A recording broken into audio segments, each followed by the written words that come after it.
صف حضور یوں کر دیتے. یہ صحابہ نے بھی وہ معنی تلاش نہیں کیا جو آج تو بڑا آ گیا ہے, تمہیں ان سے زیادہ علم ہے. اللہ فرماتا ہے میرا محبوب میری مرضی سے بولتا ہے.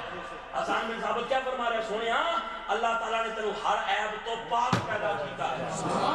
عقیدہ کیا ہونا چاہیے کہ اللہ نے اپنے محبوب کو ہر عیب سے اگلا جملہ سنو گے تو ایمان تازہ ہو جائے. ہم تو نبی کا میلاد ہی بیان کرتے ہیں نا, حلیمہ سعدیہ کا تذکرہ کرتے ہیں, سیدہ آمینہ کا تذکرہ کرتے ہیں. اگلی گال کی تھی جڑے نے کرم توڑ کے رکھ دیا. میں سنیا کہ انک قد خلقت کما تشاء. آخری میرے جملے میں سوا کی تقریر چھوڑ دیجیے. کہ انک قد خلقت کما تشاء. سنیا کائنات جس کو بھی اللہ نے پیدا کیا ہے نا اپنی مرضی نہ کی. اللہ نے کائنات میں جس کو بھی پیدا کیا اپنی مرضی سے پیدا کیا. بس سویا کانک قد خلقت کما تشاء, پر تینوں اپنی مرضی نہ نہیں, تینوں تیری مرضی میں پیدا کیا. یہ نبی کا میلاد, یہ جو صحابہ کے سامنے پڑھا گیا, نبی نے اپنی کانوں سے سنا, صحابہ نے اعتراض نہیں کیا. ارے یہی تو میلاد ہے جو آج ہم بیان کرتے ہیں. ارے نبی کے میلاد پر اعتراض نہ کر, ارے بغض اور کینے کو دل سے نکال, دل کو خوف خدا کا خزینہ اور عشق رسول کا مدینہ بنا کر منہ مسجد نبی کی طرف کر کے اس عقیدے کا اظہار کر کے خوشی ہے آمنہ کے لال کے تشریف لانے. ایمان والوں بتاتا چلوں, میں نے جو آیت کریمہ تلاوت کی آپ کے سامنے, آ رہا ہوں اب مرشد کریم کی طرف. مجھ سے اگر کوئی پوچھے چھوٹی سی بات, بڑے بڑے علماء ملت اسلامیہ نے, میرے اساتذہ نے میلاد منایا, لیکن میں کیوں میلاد مناتا ہوں؟ ہر بندے کو اپنا مرشد عزیز ہوتا ہے. اب میں بتاتا ہوں واقعہ حجرت آپ نے پڑھا, میں اس تفصیل میں نہیں جانا چاہتا. نبی پاک صدیق اکبر کو ساتھ لے گئے, علی کو اپنے بستر پہ لٹایا, فرمایا علی میرے بستر پہ سو جاتے, امانتہ واپس کر کے آ جائیں. انجھئیے نا. ایک رات بستر نبوت پہ سوئے علی. آج تک یار لوگوں کے شاجی قدم زمین پہ نہیں لگتے, کہتے ہیں وہ ان سے کچھ اور معنی مراد لیتے ہیں کہ حضور کے بستر پہ کون سویا, امانتیں کس سے دی. ہمارا یہ عقیدہ ہے کہ نبی نے کہا دی امانتہ واپس کر کے صبح مدینے آ جائیں, امانتہ واپس کر کے آ جائیں, اس لیے کہ میں امین بن کے آیا ہوں. محمد امانتوں میں خیانت کرنے کے لیے نہیں آیا. یہ میلاد کا پیغام ہے, ہمیں گریبانوں میں جھانکنا چاہیے کہ ہم تعلیمات محمدی صلی اللہ علیہ وسلم پر کتنا عمل کرتے ہیں اور ہم کتنے امین ہیں, ہم کتنا امانتوں کا خیال رکھتے ہیں. ہمیں گریبانوں میں جھانکنا چاہیے. وہ علمی امانت ہو, خواہ وہ معاشرتی امانتیں ہوں, خواہ وہ اخلاقی امانتیں ہوں, کتنے ہم ان پہ پورا اترتے ہیں. یہ میلاد کا پیغام ہے, یہ اولیاء اللہ کی سیرت کا پیغام ہے. ایمان والوں, آج ہم امین آقا کی امین امت ہمیں بننا چاہیے. اپنے کردار میں, اپنے گفتار میں وہ آقا جو مکہ المکرمہ چھوڑ رہا ہے اور بیت اللہ کو مخاطب ہو کے فرمائیں, اے بیت اللہ تو مجھے جان سے زیادہ عزیز تر ہے, پر کیا کروں تیرے ظالم لوگ مجھے جینے نہیں دیتے. وہ آقا جب جا رہا ہے تو بے عیب ہو کے نکل رہا ہے, اس لیے کہ ہر عیب سے اللہ نے پاک پیدا کیا ہے. کوئی میرے آقا کی ذات کے کریکٹر پر انگلی نہ اٹھائے. تم سفیر تعلیمات محمدی صلی اللہ علیہ وسلم آپ بھی ہیں, میں بھی ہوں. آؤ گریبانوں میں جھانکتے ہیں, مولا تم نے اولادیں تو نے عطا کر دی, مولا عزتیں تو نے دی, دولتیں تو نے دے دی, گھر بار تو نے دے دیے. اب بھی کیا ہم ان تعلیمات کے امین ہیں؟ یہ ہم نے پیغام پہنچانا ہے پوری دنیا میں. سفیر محمدی بن کر کبھی اپنے گریبانوں میں جھانکا ہم نے.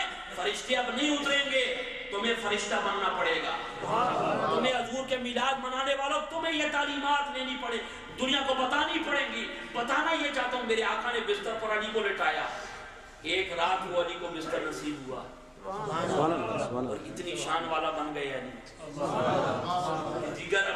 دیگر مسئلے فرقے والے بھی کہتے ہیں بستر پہ کون لیٹا, نبی کے بستر پہ کون لیٹا, ہم کہتے ہیں علی لیٹے.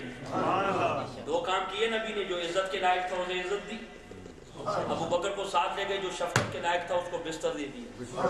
لیکن ہار مان کے پوچھتا ہوں, ایک رات علی اس بستر رسول پر لیٹے, اتنی شان ہے. جو ازواج مطہرات ساری زندگی بستر رسول پر زندگی بسر کی, ان کی عظمت کا اندازہ کون لگا سکتا ہے؟ ان امہات المومنین کی عظمت کا اندازہ کون لگا سکتا ہے؟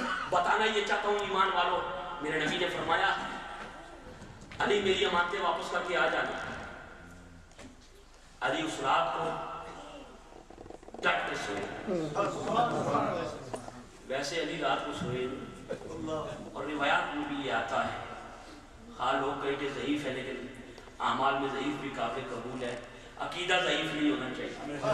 محبت والوں کو علی ہر بات قوی ہے کیونکہ اس کا تعلق محبوب سے ہوتا ہے. علی فرماتے ہیں کسی نے پوچھا علی کبھی چین کی نیند سویا؟ کہاں ایک رات کے علاوہ مجھے چین کی نیند نہیں آئی. علی کیوں؟ کہا علی موت کو برحق سمجھتا ہے. کسی لمحے بھی موت آ سکتی ہے, بھولا نہیں, لیکن اس رات میں بڑی چین کی نیند سویا. اس رات میں بڑی چین کی نیند سویا. کس رات؟ کہا ہجرت کی رات. علی وہ کیسے؟ کہا نبی نے گارنٹی دے دی. نبی نے گارنٹی کا سرٹیفکیٹ دے دیا, علی امانتیں واپس کر کے آ جانا. تو علی نے عقیدہ بنا لیا کہ نبی نے کہہ دیا امانتیں واپس کر کے آ جانا. علی آج ڈٹ کے سو جا. آج دنیا کا نظام بدل سکتا ہے, تمہیں موت نہیں آ سکتی.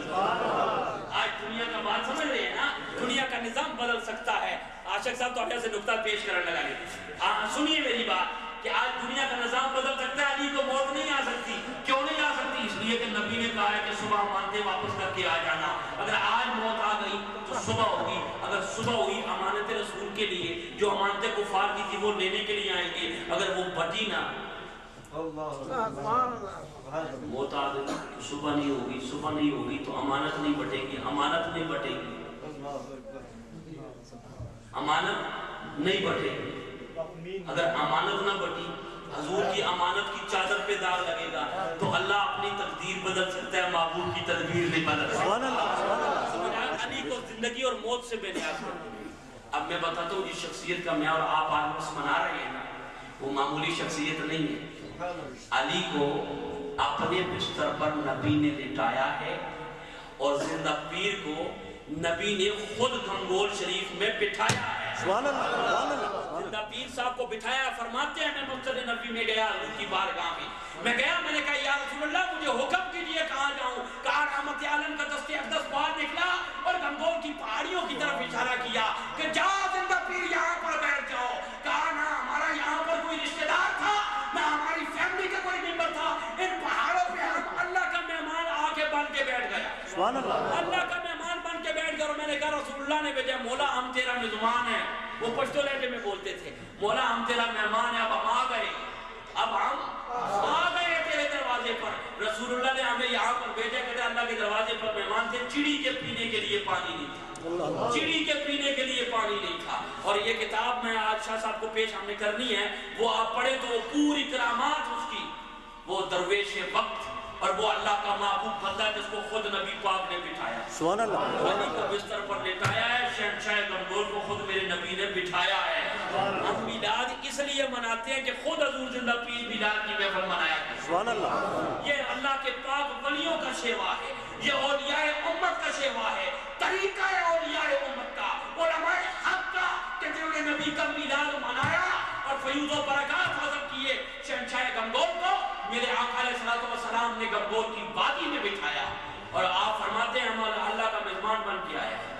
یا اللہ ہم تیرا مہمان ہے. چڑی کے پینے کے لیے پانی نہیں تھا. آج دیکھو وہاں پر لنگر جاری ہے. سبحان اللہ. وہاں پر مخلوق خدا کا, وہاں پر جمع غفیر ہے. ایوب خان ایک مرتبہ گیا تھا جس وقت وہ پریزیڈنٹ آف پاکستان تھے. انہوں نے کہا تھا یہ حضرت اگر حکم ہو, میں نے وہاں میں بہت بڑی شاندار مسجد بنائی ہے, تو یہاں پر دربار شریف کے لیے آپ کے لیے بھی آرمی کی طرف سے مسجد بنا دیں.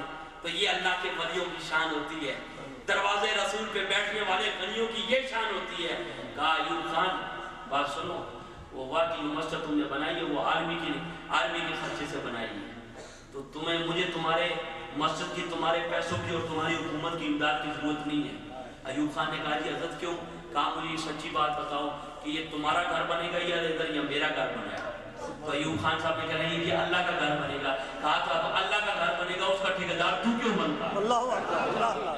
خدا کے گھر کا ٹھیکیدار تو کیوں بنتا ہے؟ یہ شاہ صاحب ابھی پڑھیں گے, وہ بڑی موٹی کتابوں میں ان کی خدمت میں پیش کرنے والا ہوں. کہا تم کیوں ٹھیکیدار بنتے ہو جب خدا کا گھر ہے؟ خدا کا گھر خدا خود بنا لے گا. اور بڑے اس میں کہا کرتے تھے کہ ہم نے ہمارے بڑے مرید ہیں پوری دنیا میں, کبھی کسی مرید کو نہیں کہا کہ تم چندہ دو. کبھی دبئی میں ہمارا مرید ہے, کبھی کسی مرید کو نہیں کہا کہ تم دو, اس لیے کہ وہ پیر نہیں ہوتا جس کی نظر مرید کی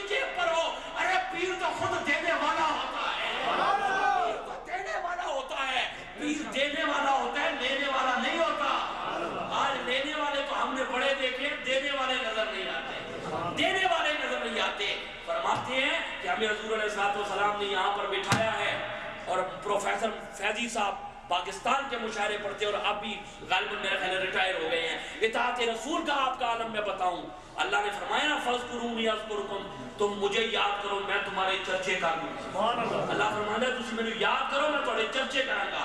فیضی صاحب فرماتے ہیں کہ میں گیا حضرت کی خدمت میں اور میں پاؤں دبا رہا تھا تو میں نے حضرت کی خدمت میں عرض کی حضور شریعت کا بھی حق ہے, جسمانی معذرت کے ساتھ کہ جسم کا بھی کوئی حق ہوتا ہے اور شرعی طور پر اجازت ہے کبھی کبھی یہ ٹانگیں سیدھی بھی کر لیا کریں. حضور دو زانو بیٹھتے تھے یا اس طرح چوپڑی مار کے, جس میں پنجابی کہنے اس طرح بیٹھے ہوئے اوپر وہ جبہ مبارک آپ نے پہنا ہوتا تھا. تو فیضی صاحب کہتے ہیں میں نے جب حضرت سے یہ بات کی نا تو حضرت صاحب ہچکی لے کے رونے لگ پڑے. اللہ بات سنے کو ایمان تازہ ہو جائے گا. فیضی صاحب کہتے ہیں میں سمجھ گیا, میں بڑا اپنا خجالت محسوس کی اپنے من کے اندر کہ میں نے حضرت صاحب سے پتہ نہیں کون سی بات کر لی کہ حضرت صاحب کی ہچکی بن گئی اور رو رہے ہیں. تو کہتے ہیں تھوڑی دیر گزری, حضرت صاحب نے اس رومال سے اپنا چہرہ مبارک صاف کیا اور آنسو آپ کے چہرے پر بکھرے ہوئے تھے. کہا فیضی صاحب تم ٹھیک کہتے ہو کہ جسم کا بھی ہے, انسانی جسم کا بھی کچھ حق ہوتا ہے اور شریعت کے بھی کچھ تقاضے ہیں, تم ٹھیک کہتے ہو کہ ٹانگیں سیدھی کر لو. پر فیضی میں کیا کروں, میں مجبور ہوں. مجھے تو رسول اللہ صلی اللہ علیہ وسلم نے فرمایا تھا کہ جاؤ گنگور شریف میں بیٹھ جاؤ, یہ نہیں کہا تھا کہ ٹانگیں سیدھی کر لو. اس دن سے میں آیا ہوں میرے ٹانگیں نہیں سیدھی کریں, میں یا چوپڑ لگا کے بیٹھتا ہوں یا میں دو زانو ہو کر بیٹھتا ہوں. یہ تھا اطاعت رسول کا عالم. جب اتنا اطاعت رسول کا عالم ہو تب اللہ یہ درجے عطا کرتا ہے. خود روزے رکھتے تھے, خود ساری رات قیام کرتے تھے اور فرمایا کرتے تھے پیر کا کام ہے, کہتا ہے روزے بڑے رکھتے ہیں عید چھوٹے کرتے ہیں. بھئی روزے تسی رکھنے ہوتے عیدیاں بچے تو اڑ کر منگنے, کبھی تسی بھی کسی کو عید منگی اور بولو تے صحیح, روزے بڑے رکھے. یہ وہ بچوں کا نہ روزہ ہوتا ہے, افطاری میں بھی موج, سحری میں بھی موج, عید آوے تے تدو بھی موج, اب پاپا عیدی دے دو, اماں عیدی دیو, روزے بھی نہیں رکھتے. آپ فرمایا کرتے تھے پر روزے پیر رکھتا ہے عید مرید کرتے ہیں. یہی وجہ آج یہ بہاریں اگر پوری دنیا میں, دنیا کے کسی خطے میں چلے جاؤ, شہنشاہ گنگور کے مرید آپ کو نظر آئیں گے. ایمان والو اللہ نے فرمایا وعدہ کیا فَاذْكُرُونِي أَذْكُرْكُمْ, تم مجھے یاد کرو میں تمہارے چرچے کروں گا, میں تمہارے چرچے کروں گا. اور معبود کی شان کیا ہے, وَرَفَعْنَا لَكَ ذِكْرَكَ, معبود ہم نے تیرا ذکر تیرے لیے بلند کر دیا, تیرے میلاد کا ذکر میں نے بلند کیا, تیری سیرت کا ذکر میں نے بلند کیا, تیرے اصحاب کا ذکر میں نے بلند کیا, تیرے اہل بیت کا ذکر میں نے بلند کیا, تیرے اولیاء کا ذکر میں نے بلند کر دیا. ایمان والو جس نے سچے دل کے ساتھ نبی کا ذکر کیا, خدا نے آج ان کی قبریں بھی روشن کی, تو ضرورت سمر کی ہے. چلتے چلتے یہ بات بتاتا چلوں, گنگور شریف میں آپ جب لنگر تقسیم کرتے تو رات کو خود زندہ پیر صاحب تہجد کی نماز کے بعد اٹھ کے, شاہ صاحب یہ بلیں نہیں ہوتی جہاں سے یہ چونٹیاں نکلتی ہیں جنہوں پیلیاں کہنے ہو پنجابی, خود اٹھ کے وہاں پر وہ میٹھا ان کے سوراخوں کے سامنے ڈالا کرتے. سبحان اللہ, سبحان اللہ. خود اٹھ کے, یہ فقیر اللہ والوں کا انداز ہوتا ہے. انسانی حقوق تو بڑی دور کی بات ہے, اسلام میں جانوروں کے حقوق لیے ہیں. سبحان اللہ. یہ ہے حضور کے سچے سفیر. آج مسلمان کا گلا کاٹ رہا ہے اور پھر یہ دعویٰ کرتے ہیں ہم مسلمان ہیں اور پھر کہتے ہیں کہ ہم تعلیمات محمدی کی امین ہیں. ایمان والوں نبی پاک کی تعلیمات کو ہم بھول چکے ہیں. آج ضرورت اس امر کی ہے, میلاد کرتے ہو, عرس کرتے ہو, کسی ولی اللہ کا کرتے ہو, کوشش کرو جس کا ذکر کرتے ہو اس کے نقش قدم پر چلنے کی ضرورت ہے. آج پوری امت کو ضرورت ہے. آج بھی اگر ہم رسول اللہ کی سچی غلامی اور اہل بیت اور یا اللہ اور اللہ کے پاک بندوں صحابہ رسول کی زندگیوں کو اپنا اوڑھنا بچھونا بنانے تو آج ہمیں پھر یہ وہ کھویا ہوا مقام مل سکتا ہے. تو خود آپ رات کو نکلتے اور وہ ان کے سوراخوں کے سامنے وہ چینی وغیرہ ڈالا کرتے تھے, خوراک وغیرہ رکھتے تھے. مریدوں نے پوچھنا حضرت کی کر رہے ہو, فرمایا گنگور شریف کے لنگر میں اللہ نے ان کا حصہ بھی رکھا. سبحان اللہ, سبحان اللہ. اللہ نے ان کا کرو کہ زمین پر خدا مہرباں ہوگا, عرش بری پر اللہ تعالیٰ آپ سب کو خوش رکھے. آمین. سلامت رکھو. میں نے 4 منٹ زیادہ لے لیے. میں شاہ صاحب سے اور آپ تمام آپ سے معذرت خواہ ہوں اس مسئلے پر.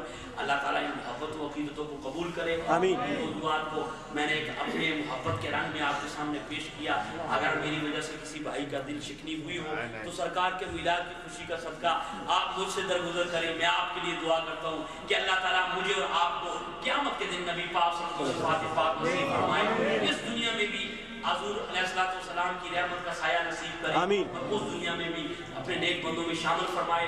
شہنشاہ گنگول کی اس دعا کے ساتھ اجازت چاہوں گا کہ اللہ تعالیٰ مجھے آپ کو اپنے نیک بندوں میں شامل فرمائے، نیک بندوں کے ساتھ دنیا اور نیک بندوں کے ساتھ حشر نصیب فرمائے، اس پیغام کے ساتھ کہ نئے اصول، نئی زندگی، نیا انسان، پرانے دور کو سب کچھ نیا نبی نے دیا۔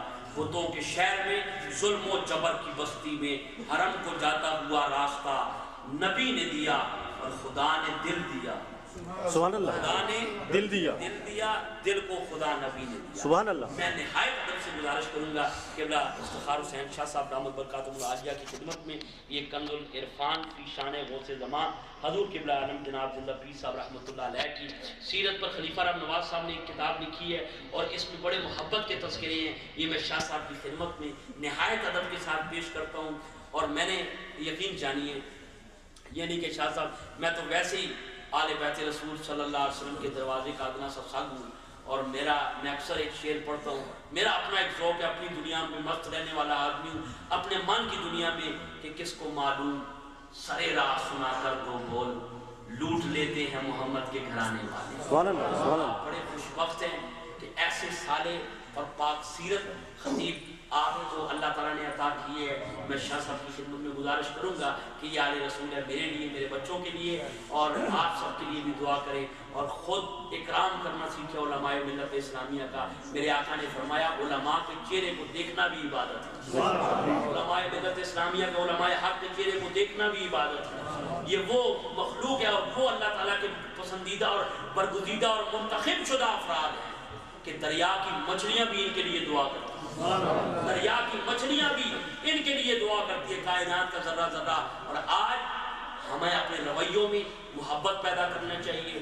اور یہاں پر چلتے چلتے ایک اور بات آپ کی خدمت میں عرض کروں، یہ میں شاہ صاحب کی خدمت میں نہایت ادب کے ساتھ پیش کرتا ہوں۔ نعرہ تکبیر، اللہ اکبر، رسالت، یا رسول اللہ، حیدری، یا علی۔ اللہ تعالیٰ آپ کو مجھے خوشیاں نصیب فرمائے۔ آمین۔ اور ایک اور پیغام دوں گا، ابھی پچھلے دنوں میں ایک بک پڑھ رہا تھا، اس میں جرمن ڈاکٹروں کی ایک تحقیق آئی تھی، اور اس میں انہوں نے لکھا، میں ایمان کی بات آپ کو بتاؤں کہ انہوں نے یہ لکھا کہ جو ڈپریشن کے مریض تھے ان پر انہوں نے تحقیق کی، اور ایک وہ سیمینار ہوا، اور اس میں انہوں نے یہ چیز پوائنٹ آؤٹ کی کہ بغیر دوائی سے علاج کس طرح ممکن ہے جو ڈپریشن کے مریض ہیں۔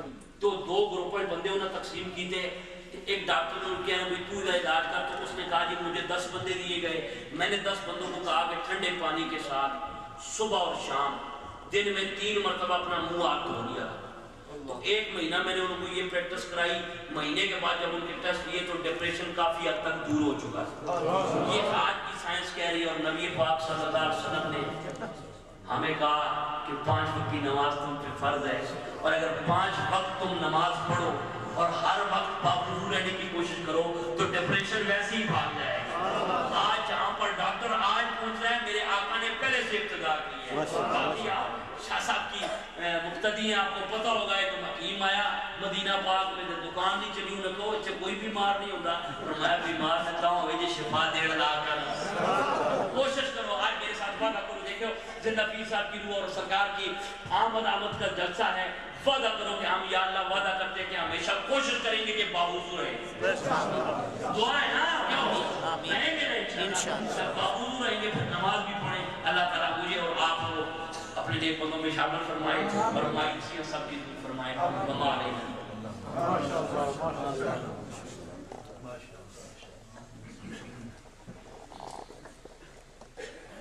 یہ تھے ہمارے آج کی اس بزم کے مہمان خصوصی فاضل نوجوان حضرت علامہ شاہ جہان مدنی صاحب، جو کہ انگلینڈ سے خصوصی طور پر آج کی اس محفل کے لیے تشریف لائے ہیں۔ اللہ تبارک و تعالیٰ آپ کے علم و عمل میں اضافہ فرمائے۔ اللہ تبارک و تعالیٰ آج کے اس بزم کے اندر، اس جلسے کے اندر جو کچھ کہا گیا، ہم سب کو اس کے مطابق عمل کرنے کی توفیق عطا فرمائے۔ میں حضرت زندہ پیر رحمۃ اللہ تعالیٰ نے کہ تمام مریدین کی طرف سے، اس مسجد کی انتظامیہ کی طرف سے، تمام علماء کرام، تمام حاضرین جو دور و قریب سے تشریف لائے، خاص طور پر حضرت مولانا شاہ جہان مدنی صاحب، ان کا مشکور ہوں کہ آپ تشریف لائے اور اس محفل کی رونق کو دوبارہ کیا۔ اللہ تبارک و تعالیٰ اس محفل پاک کو ہم سب کی بخشش کا سامان بنائے. مغرب کی اذان کا وقت ہونے والا ہے. ہم صرف 2 اشعار جو سلام کے پڑھیں گے, اس کے بعد نماز, اور نماز کے بعد انشاءاللہ ختم شریف اور دعا ہوگی. سب حضرات کھڑے ہوئے.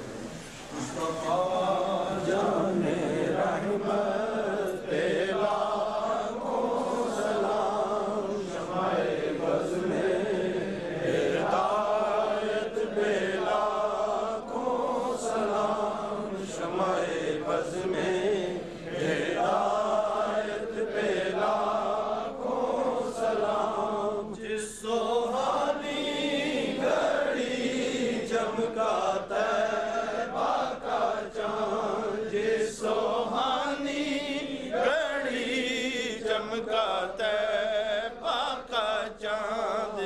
دل افروز ساحت پہ لاکھوں سلام, مصطفیٰ جان رحمت پہ لاکھوں سلام, شمع بز میں ہدایت پہ لاکھوں سلام, شمع بز میں ہدایت پہ لاکھوں سلام. غوث اعظم امام تو کا بنوں کا, غوث اعظم امام تو کا بنوں کا, جلوائے شان قدرت پہ لاکھوں سلام, مصطفیٰ جان رحمت پہ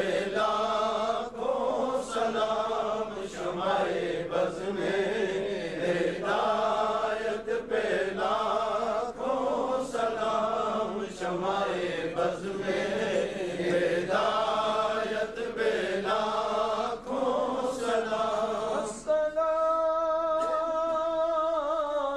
السلام اے گلشن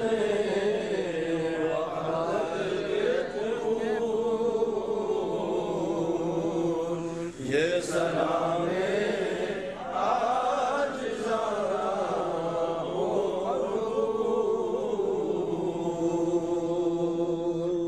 تمام حضرات صفوں کو درست کر کے بیٹھ جائیں.